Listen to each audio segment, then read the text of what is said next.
আজকে তোমাদের সাথে শেয়ার করব কাঁচা আমের স্পেশাল চাটনি রেসিপি। এটি খুব সহজেই বানানো যায় আর খেতেও দুর্দান্ত হয়।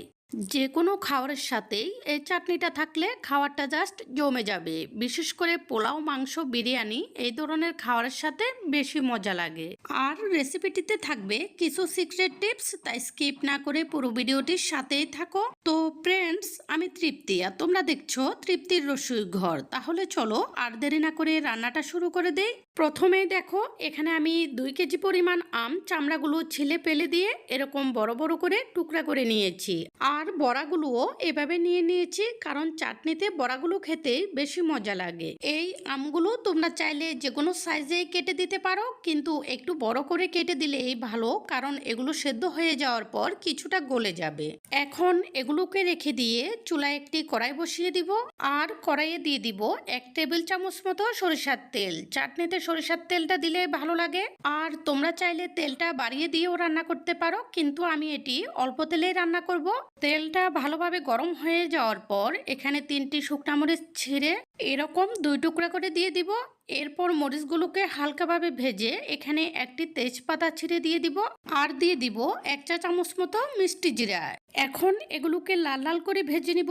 কিছুক্ষণ এভাবে ভাজার পর এগুলো থেকে সুন্দর সুগন্ধ বের হলে এরপরে কেটে রাখা আমগুলো দিয়ে দিব। আমগুলো দেওয়ার পর চুলার আগুনটি হাই ফ্লেমে করে দিব। এরপর এখানে দিয়ে দিব 2 চা চামচ মতো লবণ, 1 চা চামচ হলুদের গুঁড়ি এবং 1.5 চা চামচ মতো মরিচের গুঁড়ি। লবণটা একটু বাড়িয়ে দিয়েছি, কারণ লবণটা একটু বাড়িয়ে দিলে আমের টকটা ভালোভাবে কাটা যায়। এখন নেড়ে চেড়ে মশলাগুলোকে আমের সাথে ভালোভাবে মিশিয়ে দিব। এই পর্যায়ে চুলার আগুনটি হাই ফ্লেমেই রাখবো। হাই ফ্লেমে রেখেই ঢাকনা দিয়ে দিয়ে আমগুলোকে ভাজতে থাকবো। কিছুক্ষণ পর পর ঢাকনাটি তুলে এগুলোকে একটু নেড়ে দিব, না হলে হয়তো নিচে পুড়ে যেতে পারে। এই পর্যায়ে তোমাদের কাছে আমার একটি রিকোয়েস্ট, তোমরা যারা আমার চ্যানেলে নতুন, ঘরোয়া সকল ধরনের রান্নার সহজ এবং সুস্বাদু রেসিপিটি পেতে আমার চ্যানেলটি সাবস্ক্রাইব করে রেখো।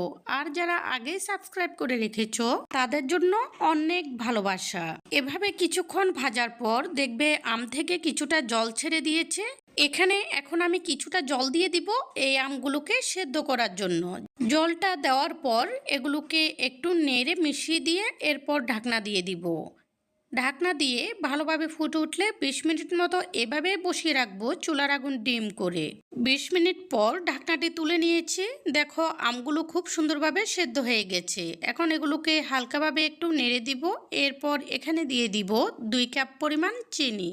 এখানে চিনিটা তোমরা তোমাদের পছন্দ অনুযায়ী বাড়িয়ে কমিয়ে দিতে পারো, কারণ কেউ কেউ আমের চাটনিটা একটু টক ভাব খেতে পছন্দ করে, আবার অনেকে একটু মিষ্টি ভাব করে খেতেই বেশি পছন্দ করে।